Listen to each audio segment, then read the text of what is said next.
The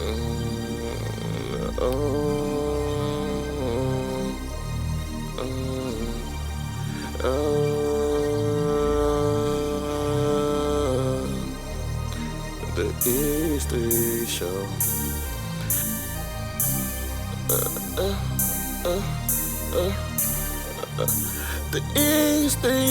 The E3, yeah. The E3 show, where he reminds you to build a legacy before you go with nothing. You don't leave nothing. Ain't leave nothing. No, you don't leave nothing. Ain't leave nothing. The E3 show, where he reminds you to build a legacy before you go with nothing. You don't leave nothing. Ain't leave nothing. No, you don't leave nothing. Ain't leave nothing. The E3. Hello, everyone, and welcome to the E3 show. And today, I am blessed to have a special guest with me, someone who's near and dear and happens to have my last name. Her name is Debbie Sampson. How are you, Debbie? I am well, thank you. Thanks for having me. Hey, man, let's get forward to the E3 show where we have dead serious talk. So we have divine education about death, conversations, because it's serious. Yes. This is a serious profession. It has a lot of unique situations involved in it. And my goal basically is to educate all of my friends and my fans. I want to educate you, and I want to teach you things that you need to know in advance so that when death does come to your door, you will be much better prepared because you have heard it from yours truly. Amen? Amen. All right. But what we want to do is the topic that we're going to be discussing today is it's a pre-death discussion. Yes. Because as I shared, we're going to pre-death discussions. We're going to discuss issues at the time of death.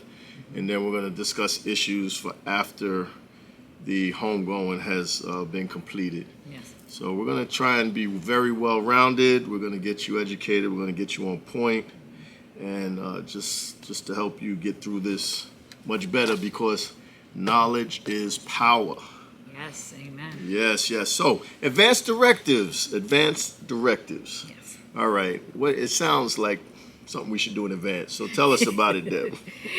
Advanced directives is actually a legal document by which you can make provisions for future healthcare decisions in the event that you are unable to make these decisions for yourself. There's a law that was initiated in 1991 called the Patient Self-Determination Act, which requires medical institutions to provide written information about state laws, patients' rights to reject or accept end-of-life care and treatment. Okay. In New York State, here, we have three main types. We have the healthcare proxy, we have a living will, and we also have the DNR, which is do not resuscitate order. If we want to start with the healthcare proxy, a healthcare proxy form lets you appoint a healthcare agent, someone you trust, to make healthcare decisions for you if you're unable to make these decisions for yourself. In order for the healthcare proxy to become effective, you need two doctors to co-sign on this and decide that you're able to make these decisions. Okay.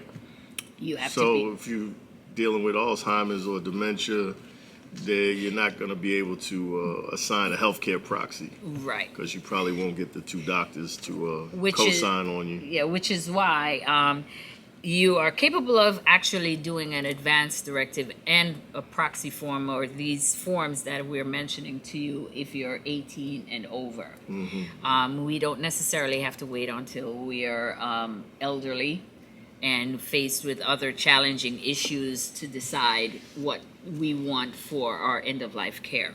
Okay. New York requires hospitals, nursing homes to provide you with the healthcare proxy form and information about creating a proxy, how you choose, who do you choose to be your proxy. Okay. It makes decisions related to artificial nutrition, hydration.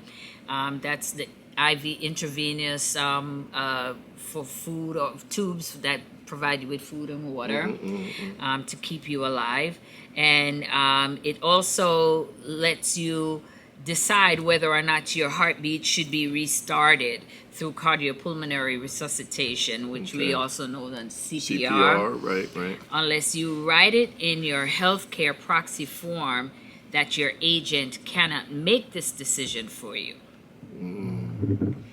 Which is kind of counterintuitive. Yeah. If you're doing a healthcare proxy, then you're going to want to assign somebody to make these decisions for you. Yes. But just a sidebar, I always like to share that my mother, she designated, I'm one of 3 children, and the middle child is the healthcare proxy. Yeah. And then there's another who's the power of attorney, and then I'm the administrator of the estate. So she gave us all assignments, all in different areas of strength that she felt we would be best suited for. So you just got to decide who would be a good person to with a level head to, take care of your healthcare decisions, and that's the person you should designate. Just on a note right there, with the healthcare proxy form, that needs to be signed in case the power of attorney, because the decision will be made with the healthcare proxy. So the power of attorney won't necessarily have a reason to override that request, as in your mom's case, since you're all 3 doing 3 different role plays. Exactly. Right. Exactly. So you cannot use a living will to name a healthcare agent. Okay. You must use a healthcare proxy form. Okay. So. All right. So living will. It allows you to leave written instructions to explain your healthcare wishes. Okay. But the healthcare proxy is the form that states what which person you want to hold responsible to follow your those healthcare decisions. Okay. Yes. All right. That makes sense. And this document becomes effective when you're unable to make your own decisions. Okay. So as long as you're still able to make these decisions, you have the option of changing it, or changing your proxy, changing your power of attorney, or whatever care you want. You have the option of doing that. That's great. Okay. Right. All right. All right. So while we touched on the living will, we needed to say that a living will is actually the written instructions that explains your healthcare wishes. And in your living will, you may describe the medical situations in which you would accept or refuse medical treatment. Okay. And you specify the kind of treatment that you may or may not want. Okay. Because you might be against blood transfusions, but you don't mind a CPR, which is a cardiopulmonary resuscitation. Right. And so you specify in your living will exactly what it is that you want. You mentioned blood transfusion. Yes. And that brings me back to the recollection when you worked in the hospital. Yes. And you had the unfortunate experience of watching a young woman die because of her faith and her husband's faith of not believing in a blood transfusion. Yes. And the hospital doctors and nurses' hands were tied. And she was actually delivering babies. Twins. She was twin babies. Wow. Yeah. So those twins, and the baby survived? The baby survived. They were without a mother. And but the mother did die. She did pass. Okay. All right. But once again, like it, don't like it, this is where we are, and we each have the ability to make the decision on our end of life care based on our personal beliefs. So that's why it's important to sit with the family and to have this open discussion. Right. And then, if you come to a solid, resolution on how you want things done, you designate the person and the terms of your health care, because you could customize it Right. to suit your personal needs. Even though her situation was a trying one, the thing was she made her wishes known to her doctors. Mm-hmm. So your wish will always be honored once you made it known, you've signed on the dotted line, this is what I choose to have or not to have, which is in the case of a DNR. Your doctor has to co-sign on that with you. Okay. It is recommended that your doctor, you discuss that with your doctor, and then he will give a medical order. He or she. Gotta be fair out here. Yeah. A written order instructing healthcare providers not to perform any of these life-saving techniques on you. Okay. So it is arranged with your doctor or your healthcare provider prior to. We can't do anything after we are unable to speak for ourselves. Right, so all of this is before. So if you made it your intention to have a DNR, then that's what it is. But there's another side. There's something called the Medical Order of Life-Sustaining Treatment. It's MOLST form. MOLST form. The Medical Orders of Life-Sustaining Treatment, which is kind of on the other side of the spectrum. It still has to be issued by a doctor. It has to be signed off by a licensed physician. But it records your personal preferences as far as CPR, mechanical intervention, and other life-sustaining treatments. So it's a form that the physician fills out. I assume, you have to sign off on it, and it goes in your records. And because there are people who want everything you can do. Keep me on a ventilator, keep me fed in the feeding tube, do whatever. They believe a miracle is going to come, and it may take 2 years, but they believe in it. Oh, let me fix my little backdrop. There we go. All right. So you're either going to have a DNR or you're going to have this MOLST form to deal with. But then there's another thing that comes across my table a lot in the business, and that's the power of attorney. So why don't you share that with us? Okay. Power of attorney is another legal, non-healthcare decision maker on your behalf. Power of attorney is generally used for, sharing your wealth or splitting up real estates and managing your property, conducting your banking transactions, investments, or invest your money. But you can also have a power of attorney is also often used to plan for one's future incapacity or disability and loss of competence. So it is important to know, however, that in New York, healthcare proxy law specifically requires you to fill out a healthcare proxy form to appoint your healthcare agent. Okay. Because sometimes you cannot combine your healthcare proxy with your power of attorney. If you notice, when Debbie started, she said that the power of attorney is a non-healthcare deciding form. It's a non-healthcare deciding designation. Right. So that's the separation. Yes. Healthcare proxies for the healthcare, And power of attorneys for the other personal business affairs that you may have. The agent that you assign for as your power of attorney may, but need not be the same person who is the healthcare agent in your healthcare proxy. Okay, so it could be the same person. It could be someone other. Okay, that's cool. Yeah. That's cool. So there are certain points that we can remember, which is advanced directives can help you ensure your healthcare wishes be followed if you're unable to make these decisions for yourself. Okay.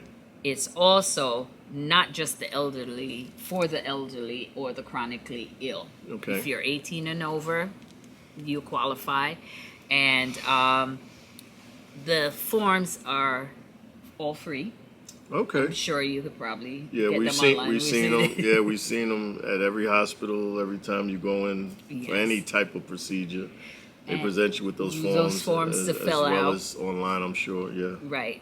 And the other thing too is these advanced directives can be canceled at any time. So Okay. if you have a change of heart, you revisited your thinking about what you want for your aftercare, for your health care, you can make that cancellation and say, you know, I rethought this and I want to do whatever is necessary to keep me alive. Or you may want to change the Change. designation of the person. Of the person, They your may healthcare no proxy. longer be available. You Exactly, ex-husbands That's- or that's a- children, runaway kids. know. So you always want to update your records. And Always. That's why it's important that you keep copies in certain places. Yeah.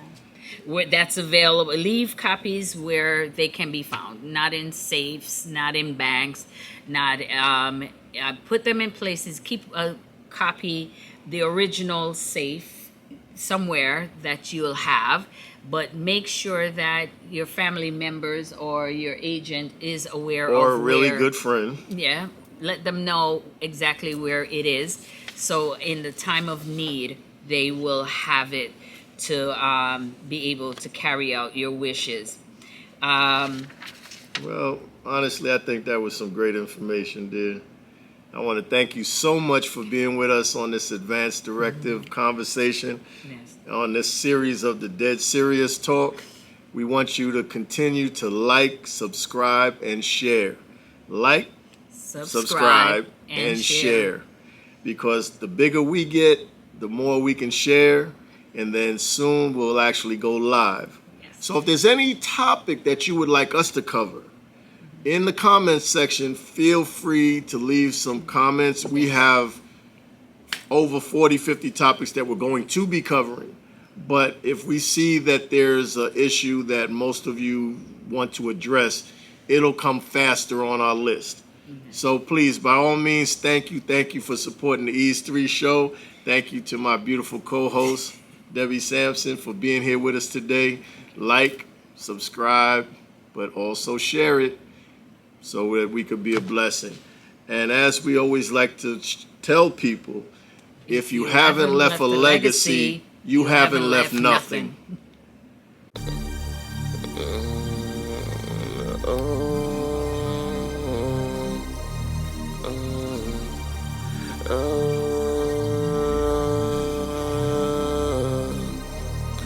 The Ease 3 show.